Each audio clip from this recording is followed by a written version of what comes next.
Hello! In this tutorial, we will look at some introductions and conclusions that are enhancing for audience attention, maintaining interest, and creating memorability.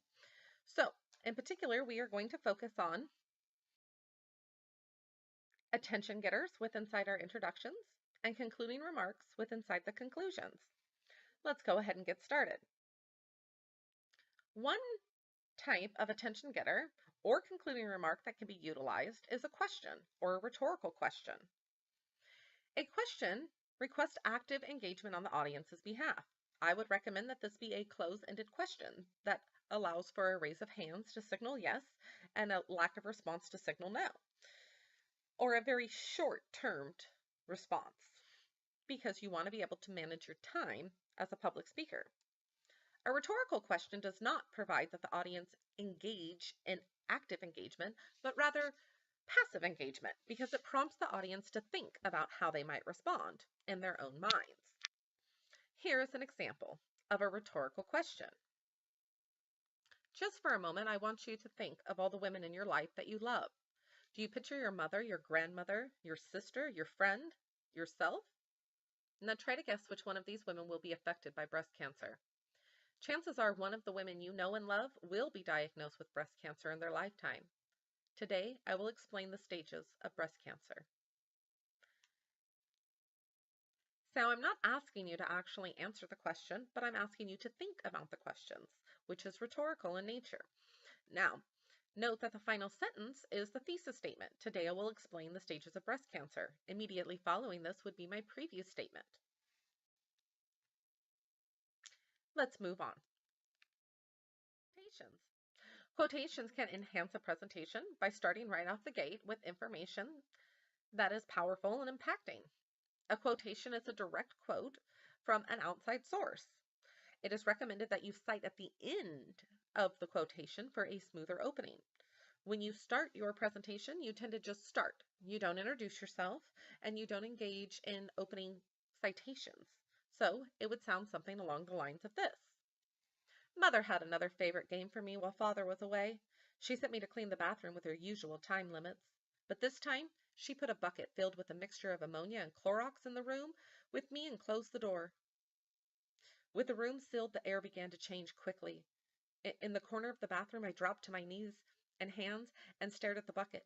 A fine gray mist swirled towards the ceiling. As I breathed in the fumes, I collapsed and began spitting up. My throat felt like it was on fire. Within minutes, it was raw. The gas mixture made my eyes water. I was frantic about not being able to meet Mother's time limits for cleaning the bathroom. After a few minutes, I thought I would cough up my insides. I knew that Mother wasn't going to give in and open the door. To survive her new game, I had to use my head. Pelzer, A Child Called It, 1995. In this book, you see that children are very resilient. This presentation will explore the psychological underpinnings of self-survival. Did you get the effect?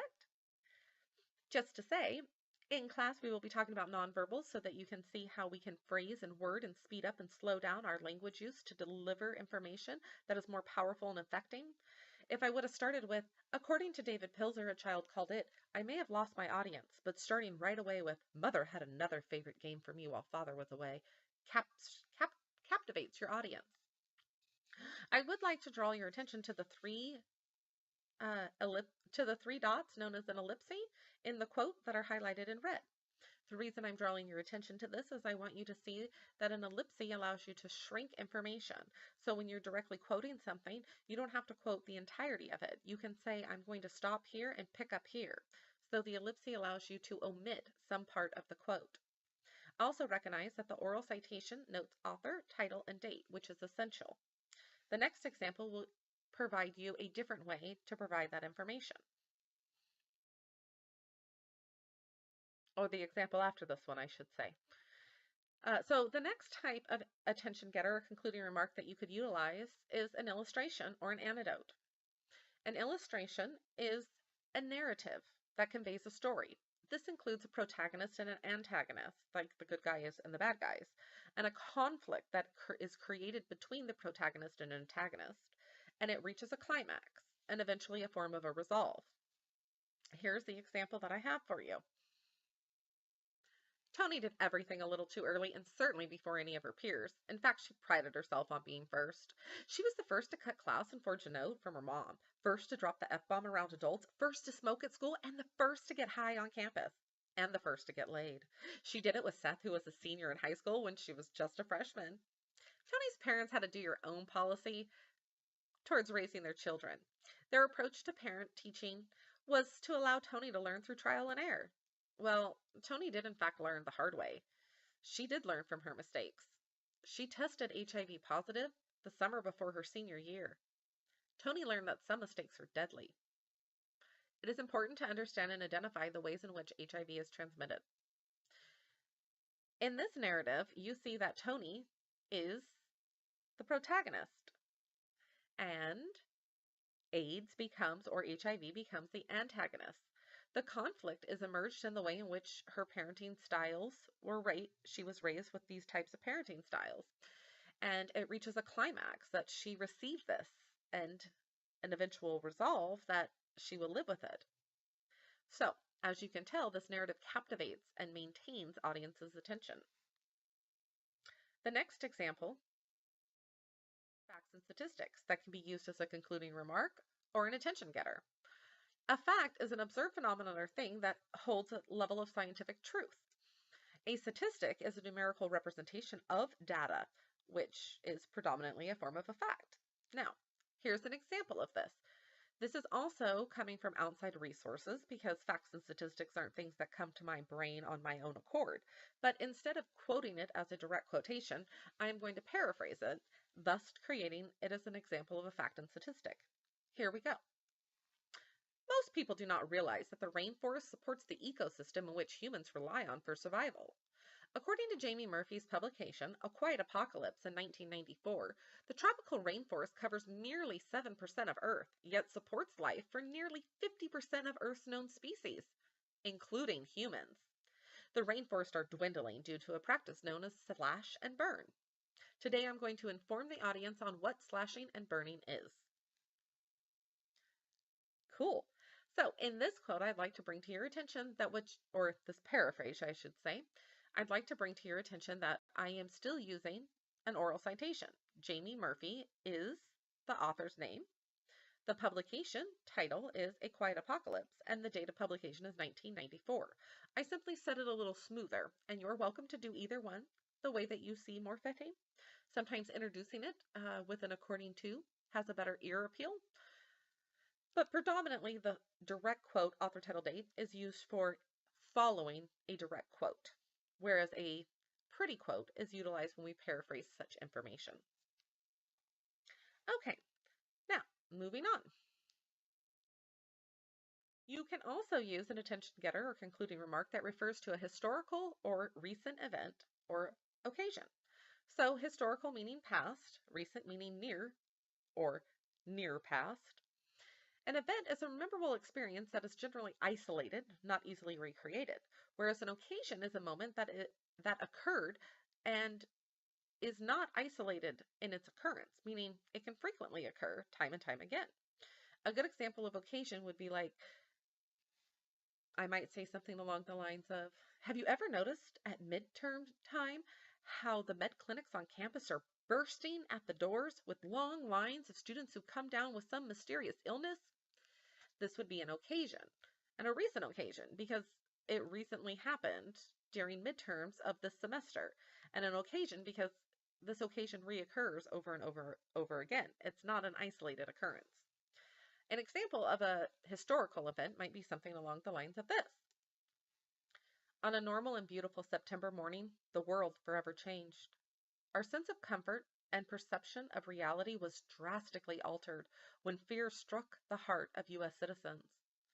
On the 11th of September, 2 planes penetrated the World Trade Center in New York, and amidst the carnage of destruction and death, the blinders of national security were removed. We were told these were acts of terrors. Groups of terrorist organizations were targeting innocent civilians. Yet perhaps that is only part of the narrative. Today we will explore a different perspective. I will explain how the narrative of 9/11 just might be a reversal in the eyes of the terrorist.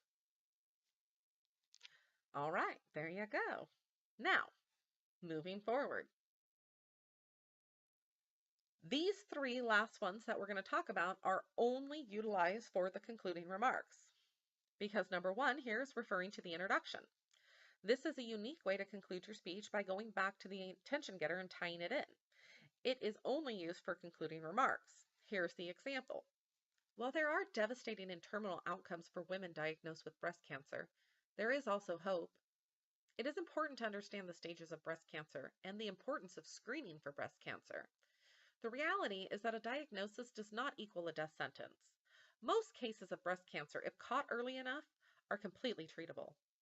So when the unfortunate news that one of your loved ones, or even yourself, is diagnosed with breast cancer, you will be better prepared and have a better understanding of their particular situation. A couple things I'd like to note about this. One, I'm referring back to the opening quote of the people that you know that may end up with breast cancer. And I'm also providing a little bit of hope. So the introduction captured you by making you feel kind of sad, like, oh, how horrible. And the conclusion, referring to the introduction, the concluding remark, is kind of creating an uplifting element of hope. I think that this is very important to include if you open with a dramatic effect that is depressing at some level. Okay, let's look at the next one. Action, which is requesting an audience to actually do something. And this is very persuasive in nature. So it's usually reserved for persuasive speeches, and it only functions as a concluding remark because I need to tell you what it is that I want you to do before you do it. And that's why a call to action is predominantly persuasive in nature. So here's the example. HIV and AIDS can affect anyone. There is no face that this disease claims, no lifestyle that is immune. If Toni understood the ways in which HIV is transmitted, then she may have reduced her risk of contracting the virus. I urge you to get checked for HIV every 6 months and engage in safe sex practices. As you can see, this example is asking you to do something. It's asking you to get checked and engage in safe practices. This is putting forth action for the audience member to take.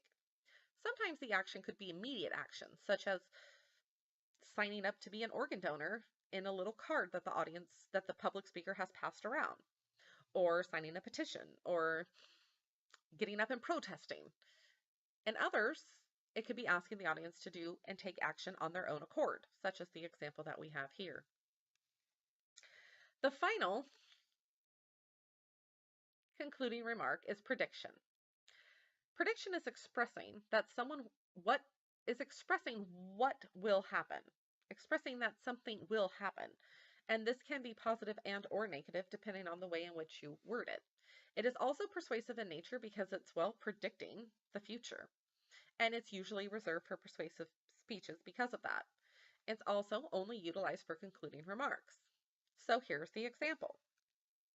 If we, the human species, the intelligent species, do not stop the massive deforestation of our rainforest, the very essence of the human species and thousands of others will perish. Many claim that the reasons it got so bad was because, well, they were simply unaware. Well, now you're aware.